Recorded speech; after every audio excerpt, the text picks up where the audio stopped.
Years back, I made a late-night stop at a local Walmart on my way home from a friend's house. It was in a quiet area, not a lot of people out and about at nearly 1 a.m. I've lived around there for years and never run into any truly criminal elements there, so I felt safe going to the store alone as a woman in my early 20s. I made eye contact with a teenage girl the second I walked in the door. She was parked on a bench by the restrooms, hugging a backpack and small purse, checking her phone with a rather desperate expression on her face. When she looked at me, I could tell that she was on the verge of panicking.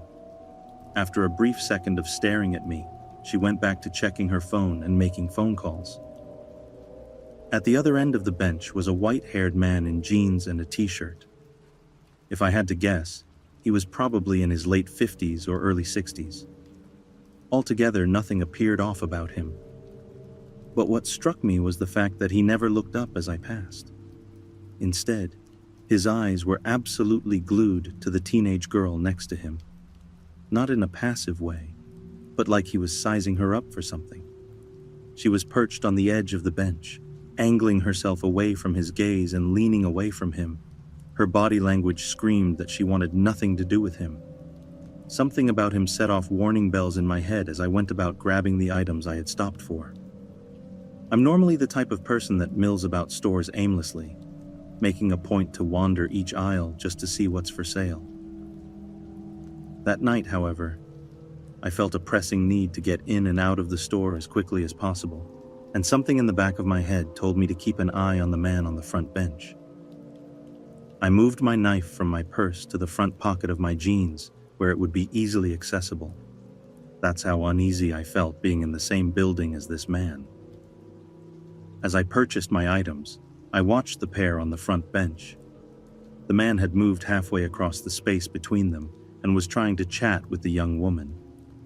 She was shaking her head and offering one-word answers, looking like a rabbit about to bolt. As I walked past them again to leave with my purchases, she stopped me and asked if I was headed anywhere close to my old hometown. Apparently, she'd been on her way home from a trip with friends, and they had made a stop to grab drinks and use the restroom. She'd gotten separated from the group, and they left her at the store. The store was about a 30-minute drive from my old hometown, and I knew that to get home, she'd have to walk several hours along unlit stretches of rural highway. The man sitting next to her continued to leer at her, but refused to look my way. While I would normally have told the girl that I was headed the opposite direction, something in the back of my head told me not to leave her alone with the man. I agreed to take her home, and she thanked me profusely and offered gas money and a cigarette. I refused both and took her home, the logical part of my brain reasoning that the girl weighed maybe 100 pounds and was a full head shorter than I was, so if it came down to it, I could fight her off. The girl mentioned her address, and I knew exactly where she was talking about. It was an old, quiet neighborhood where I used to play Little League baseball down the street and swim in the pool a few blocks away. During the drive, she told me that she'd just moved to the area with her mom and younger sisters from a larger city several hours south. She'd taken off with a few of her old friends for the weekend, and her mom hadn't expected her back until the following day, so she'd silenced her phone for the night and hadn't picked up when the girl tried to call. We arrived at our destination, and the girl gave me a handshake and thanked me repeatedly, asking if there was anything she could do to repay me. I told her, "Yeah, do me a favor? Get better friends." Looking back, I have no idea what about the man creeped me out so much, but something about him and the way he was staring at that girl got my hackles up. I had thought in passing that he might have been waiting for someone else in the store, perhaps someone using the nearby restroom, but upon checking out it struck me that I hadn't seen any other customers there, so he really had no reason to be waiting on that bench. I was still living with my parents at the time, so when I got home, I woke my mom up and told her what happened. She hesitated, and I could see that she didn't like the idea of me giving a stranger a ride home. But in the end, she agreed that something had prompted me to take action, and that I might have saved that young girl from being harassed, or worse.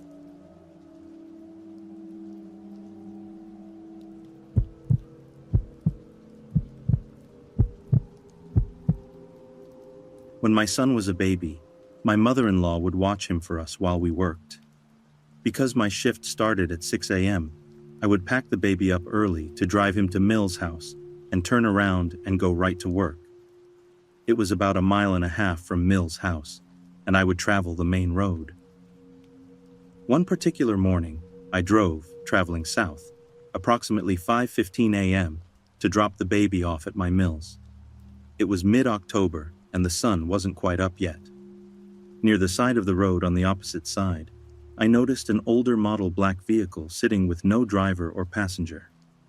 In retrospect, it stuck out because it wasn't quite parked at the side of the road, but it wasn't sticking out to block traffic either. It legit looked stranded. I dropped the baby off with MIL and left to go to work, using the same main road, passing the same area, seeing the same car, but now it's on my side of the road because I'm traveling north. I slowed down because I suddenly noticed a man standing near the front bumper of the car. He was wearing a white button-down shirt, black pants, and was holding his hands up over his head. In one hand, he was jingling a key ring with keys on it. In the other hand, it looked to be a wallet. Being very young and altruistic, I instantly felt bad for this man, because clearly he had broken down at the side of the road with no help. To put this in perspective, back then, not everyone had cell phones. Altruistic me slows down as I got closer, and the man's face brightened up, making me feel even better for thinking about being a good person for helping him. Again, clearly, he was a businessman who had broken down on the side of the road, likely late for work, and there I am to help.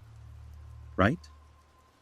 He approaches my car and he says to me, "You've answered my prayers. Could you just take me about 1 mile up the road?" I said, "Sure, of course. Did your car break down?" He replied with, "Good thing that's not my car." Stupid me then quickly reasoned that it must be his wife's car, and he was just keeping his good humor with such a horrible morning. I motioned for him to get into my car, and I told him to put his seatbelt on. He buckles his seatbelt, and I proceed to put the car in drive and ask him if I'm dropping him off at work, or where was he going because I wanted to make small talk with my passenger. Within a moment of pulling away from the car, he leans toward me and says, "So, do you want to know how many felonies I have?" My heart sunk for a quick second, and I laughed, hoping he would be laughing with me. Silence. So I glanced over at him, while still trying to drive and keep my composure, and he's starting at me with the deadpan stare and a smirk on his face. I instantly became panicked and angry, remembering all of the useless self-defense tips I'd learned, realizing that at this point in time, they would do me no good.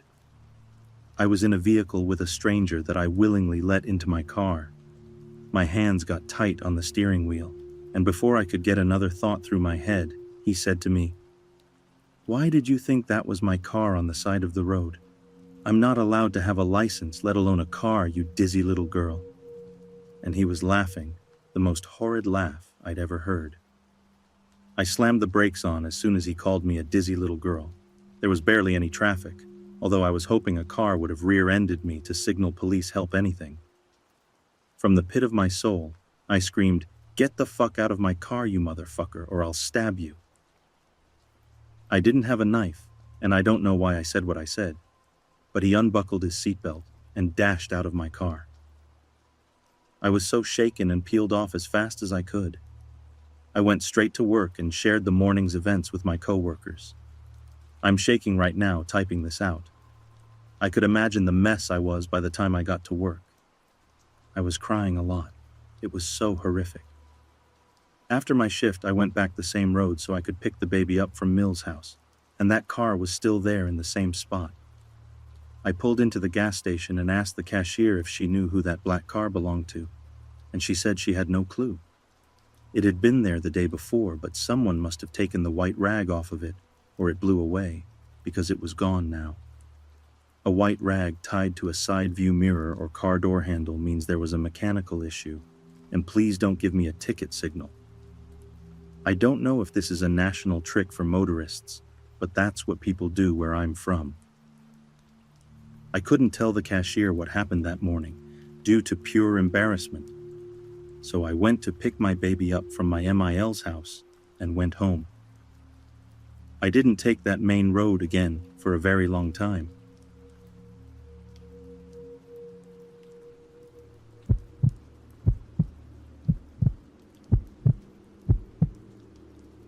This story took place when I was 23 years old, close to 10 years ago. I was living in upstate New York in a very rural area with my ex-boyfriend and his family. He and I used to argue quite a bit. One morning, before he went to work, he and I got into a very heated argument. He was 20 years my senior, but during this particular fight, he acted majorly juvenile. He jumped out of bed, flipped me the bird, and yelled, "If you don't like it so much, then why don't you go back to the fucking Bronx?" That was all the prompting I needed. I threw on my winter jacket, grabbed my cigarettes, and flew out of the house. Unfortunately, I am an impulsive ass and didn't think to grab my cell phone before I stormed out. I didn't drive, so my only option was to walk. I don't think at the time that I intended to walk back to the Bronx, as I was a 3-hour car ride upstate, but I just needed to go for an angry, dramatic walk. I realized once I got to this road at the entrance of the trailer park that I had no idea where anything really was around me, as I had only lived there a few months at that point, and we really didn't go out a lot. I banked left and just walked and walked where I knew civilization was. I found myself walking alongside a very busy stretch of road, with 18-wheelers flying by, spraying me with slushy snow and soaking my shoes. I saw my then boyfriend driving by on his way to work, and he sped up as he drove past me, evidently still angry about our fight.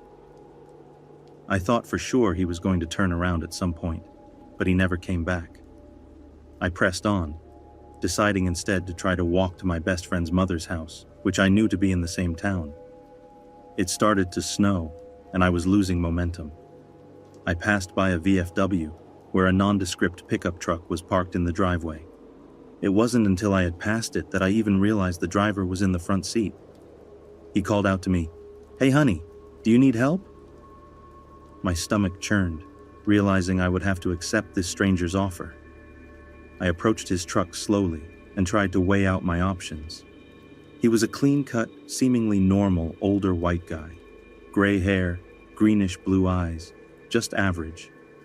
I blurted out, "Are you a good guy or a bad guy?" and cringed at myself for asking such a dumb question. He answered, "I'm a good guy. I wouldn't tell you if I was a bad guy." I ignored the bells going off in my head and got in the front seat with him. As we drove, I realized I had no clue where my friend's mom actually lived. I knew the name of the road she lived on, but it spanned a good distance, so it wasn't very helpful in terms of finding my destination. I asked to borrow his cell phone so I could try calling my best friend to ask her where the fuck I was going. I called her 3 times, and she didn't answer because she didn't recognize the number. I started to feel inexplicably hopeless. After a few minutes, he asked me where I was from and why I was out in the middle of nowhere in the snow wearing pajamas. I explained I was originally from the Bronx and that I had gotten into a fight with my boyfriend. He paused and said, "Hey, you wouldn't be interested in making a little money, would you?"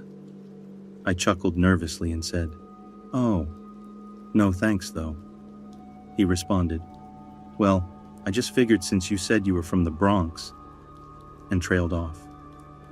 Realizing at that point that I was almost definitely in deep shit, I muttered, "Oh, sure." He eyed me up and down and laughed to himself before sneering, Sure, she says." I started to panic big time, but knew I couldn't show my fear. I scoured the scenery for a pillowy snowbank that I could land in if I leapt out of the truck to no avail. The houses were so few and far in between, I became certain this would be how I met my demise. It was at this point that he decided to ask me who I was going to see. I quickly blurted out my best friend's mom's name and her husband's full name. He instantly perked up and explained that he knew the husband and how they used to snowmobile together 20 years ago.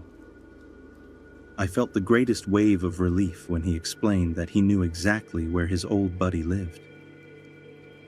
When we finally pulled up to that big yellow house, it was like arriving at the promised land. I sheepishly asked his name. "Steve," he said, then asked mine. I gave him a fake name, spat out a bullshit thank you, and ran as fast as I could from his truck to the porch. I crashed through the front door and locked it behind me. I immediately started crying and running through the house trying to find my friend's mom. I had awoken her from a sound sleep, but she didn't say a word about it upon seeing how shaken up I was. Once I knew I was safe with her, I explained everything. The fight, the fleeing, the weird guy and his sexual proposition. And she listened, horrified and curious at the same time. She made me promise to never do anything so reckless again, and that if I needed her to call her. She told me she would ask her husband when he got home about this Steve guy and find out more about him. I returned to my boyfriend's later that same day and got really stoned to try to forget about the events of that morning. The following day, my friend's mom called me to tell me that Steve was a dangerous person who her husband had cut off communication with years ago. The last he had heard about Steve was that he had been arrested for sexual assault. She then went on to point out how incredibly easy it would have been for him to hurt me and leave me just about anywhere on some lonely stretch of road, and no one would even know where to look for me. Not to mention, I might not have even been found until the snow thawed out.